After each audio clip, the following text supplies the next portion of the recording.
WWE Extreme Rules 2022 is now in the history books.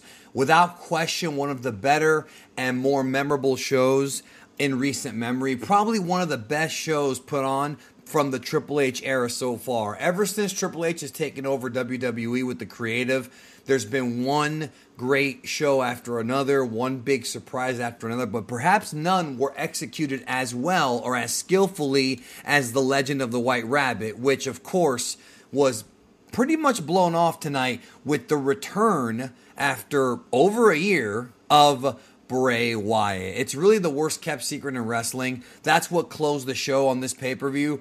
That was the big sort of surprise. They did a lot of different sort of production stuff.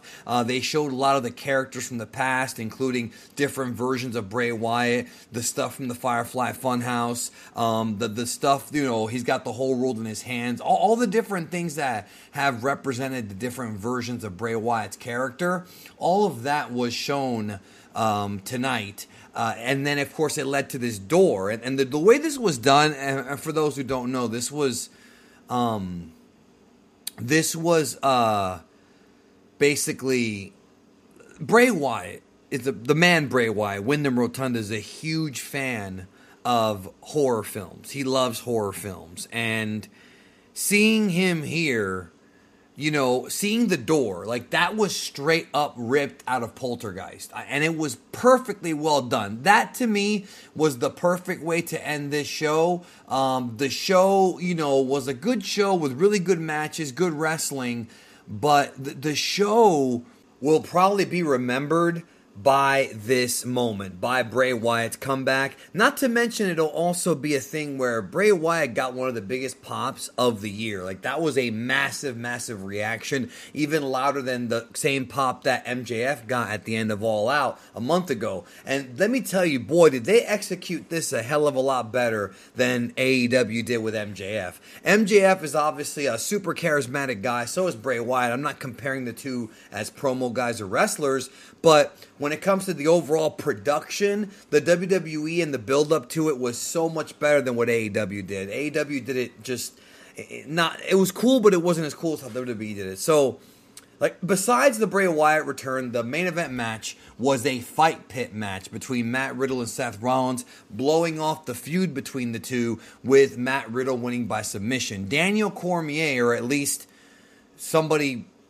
Daniel Cormier, after eating Daniel Cormier. Dude, Daniel Cormier looked like Carl Winslow from Family Matters. I couldn't believe the way he looked for this match as a referee. And I wasn't the only one that said that. He was the referee, former UFC champion, of course. No secret to who Daniel Cormier is. And Matt Riddle wins the fight pit match. The fight pit match, the structure was pretty cool, and I can see them bringing it back in the future, especially for some high-flying stuff. It looked like a structure that Ricochet and guys like that could figure out how to do moves off of. Pretty cool. It was almost like a combination scramble cage from early Ring of Honor mixed with like the Lion's Den. That's kind of what it reminded me of. It was around the ring, no ropes either. They took the ropes down for the match. It was just a straight up cage. Close to an octagon without it being a different shaped ring. So besides that, there was an absolutely fantastic I Quit match between Finn Balor and Edge. This is the kind of main event match that you want to have to really solidify a show. The match went almost 30 minutes. I mean, they went at it. And it had one of the best finishes. One that you could predict, but it was a good finish. Little bit overbooked, but not in a bad way. So what happened was Beth Phoenix came out to help save Edge from a 3-on-1 beatdown. And the Judgment Day comes in, Rey Mysterio, there's interference everywhere. Beth comes out, saves Edge. Judgment Day come back in, though. They do a lot of false finishes. Lots of false finishes. They tease, who's going to win. Judgment Day's beating up on Edge. Then they beat up on Beth Riddle, and they threaten to put a concerto on her. And then Edge quits. And that's perfect, because a babyface can never lose an I Quit match on his own volition. It has to be a loved one being in danger or something of that nature. Babyface cannot lose an I Quit match. And that's exactly what happened here. He quit because he wanted to save Beth. And guess what happened? Judgment Day still laid out Beth with the concerto. Fantastic freaking finish of a great match. We also had a ladder match between Bianca Belaire and Bayley for the Raw Women's title. I thought for sure here that Bayley was going to win it because Bianca's already had a pretty long reign, and Bayley, and her girls kind of being the the women's champions holding all the titles, at least the tag belts and the Raw Women's title would have been cool, but they decided to hold off on that finish, hold off on that change, that is, for later. Bianca Belaire won the match. Now, the match itself was fine, but it wasn't, in my opinion, it was not what...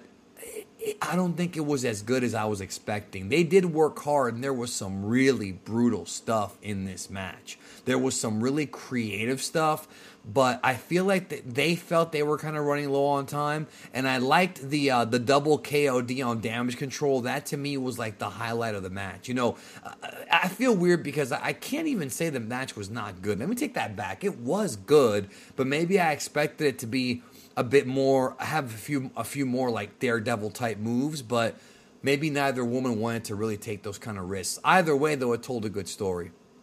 So I should mention they also had like a show-long storyline where basically they made it seem like Dexter Lumis. I mean, I knew that there was going to be a swerve, but Dexter Lumis was supposed to be pretending to be the mascot for the Philadelphia Flyers, and Miz eventually ends up beating up the mascot, but Dexter Lumis is actually there, and then he chokes out the Miz.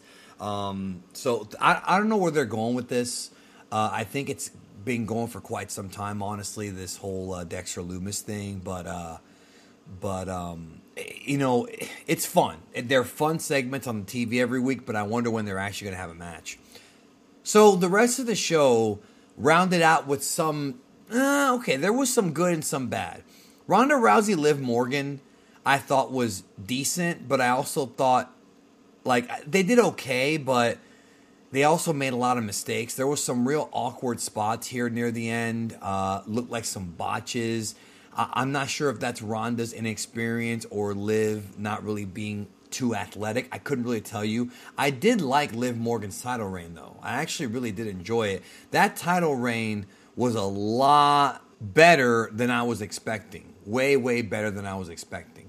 So I do, I knew that Ronda was going to win the title back, and I had a feeling it would be on this show, but doesn't mean that Liv didn't have a pretty good run. So then we had this awesome Drew McIntyre Karrion Kross strap match. And the only thing I didn't like about the match is that they changed the strap match rules to where it's pinfall and submission, when strap matches are basically supposed to be you touch all four of the ropes. That's how you win. But what happened here was Scarlett sprayed Drew McIntyre in the face with pepper spray, and that's what led to Karrion Kross getting the win. I love it. I loved it. Karrion Kross is absolutely monstrously big now. I've never seen him this big before. He's always been a jacked up dude, but here it's like the biggest I've ever seen. The dude is absolutely shredded like a monster, and Scarlett looked freaking hot. That act of Scarlett and Karrion Kross it's always been great because they're legit. I mean, they really are together in real life, but they work together well. It's almost like a dark, psychotic version of Randy and Liz. You know what I mean? Like an evil version. Remember, Randy was always like the heel, and Liz was the babyface, even though she was managing him. She never really interfered in matches and did stuff like that. These two, because of their natural chemistry, remind me of Randy and Liz, except like a dark side version, and that's a compliment. And then the first match, I think, is probably my favorite match of the night. The Donnybrook, the good old-fashioned Donnybrook, which is basically a six-man brawl all over the building with no rules. The Brawling Brutes, Sheamus, Ridge Holland, and Butch, a.k.a. Pete Dunne, defeated Imperium, Gunther, Ludwig Kaiser, and Giovanni Vinci.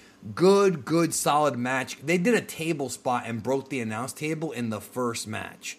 So, really, really good stuff. Really, really fun. I love this match. I mean, that was my favorite match on the show, was the opener, because it was just fun, back and forth, smashing,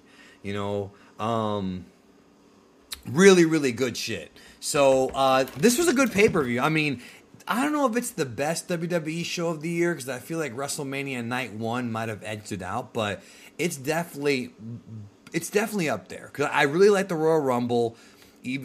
excuse me, even though it wasn't perfect, and I really liked some, like, there was that one show in May, WrestleMania Backlash with the that awesome 6-man. That was a great show. To me, though, this was just as good as those. Maybe not as good as WrestleMania Night 1, but probably my second favorite pay-per-view of the year from WWE. So the next show we have after this one is the Crown Jewel show. I'm pretty sure that's the next one, right? Crown Jewel. I'm not counting Halloween Havoc. And that's going to be Crown Jewel, Roman Reigns and Logan Paul and whatever else they book on there. So that's going to be not something expected, but we kind of know who's going to win that. So maybe not as much hype, but they're trying to go for the mainstream. Anyways, great pay-per-view tonight. The return of Bray Wyatt, I thought, was phenomenal. Tremendous production. I have friends that were there live who said that live, that was absurd.